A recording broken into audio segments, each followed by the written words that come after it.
short time in God's Word. Today, July 11th, our readings are Isaiah 8 through 10 and Hebrews chapter 8.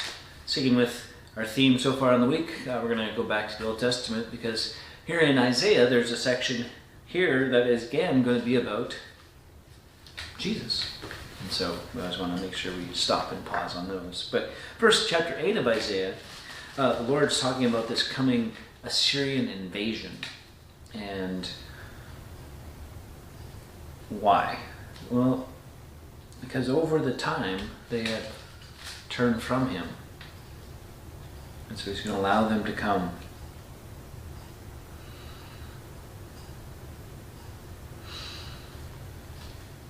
And it's an interesting chapter because as he's speaking through Isaiah, Isaiah is recounting how the Lord's telling me, right, that his strong hand is upon me. Verse 11, he warned me not to walk in the way of his people.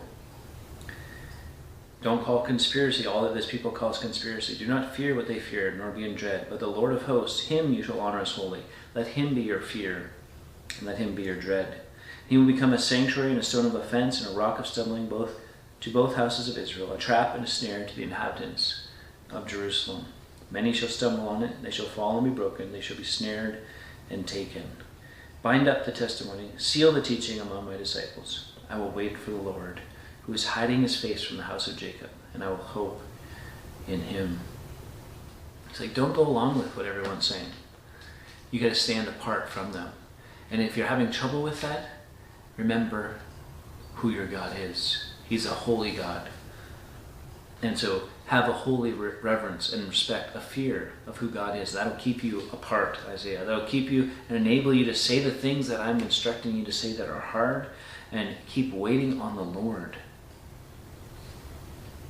And so verse 19, when they say to you, inquire the mediums and the necromancers who chirp and mutter, should not people inquire of their God? Should they inquire of the dead on behalf of the living? To the teaching and the testimony, if they will not speak according to this word, it is because they have no dawn. They will pass through the land greatly distressed and hungry. When they are hungry, they will be enraged and will speak contemptuously against their king and their God and turn their faces upward. They will look to the earth, but behold distress and darkness, the gloom of anguish, and they will be thrust into thick darkness.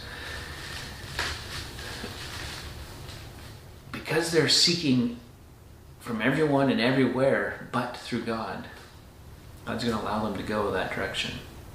And it's not going to be a pretty picture, right? The chapter begins with the Assyrians coming and invading, and there's going to be no respect. There's going to be no pulling back, right?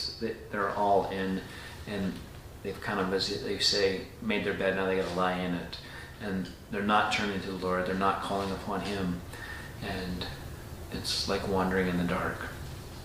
But what I love in the Old Testament, and you could miss it if you just kind of start reading through and you just get taken up with all the darkness and all the gloom, is in the midst of the darkness and the gloom, throughout the prophets, there's hope.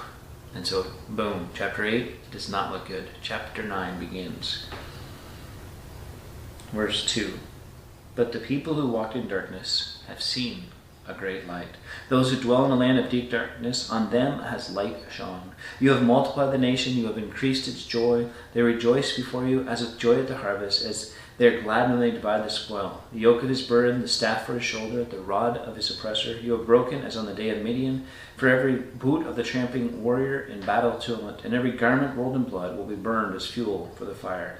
For to us a child is born, to us a son is given, and the government shall be upon his shoulder, and his name shall be called Wonderful Counselor, Mighty God, Everlasting Father.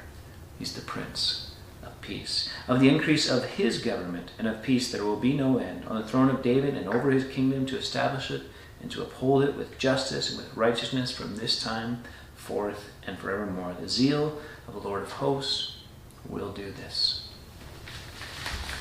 There's hope. Coming,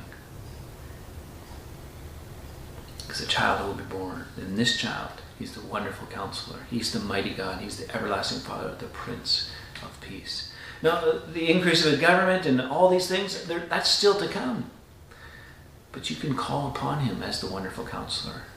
You don't know what steps to take, you don't know which direction to go, Call upon the Lord.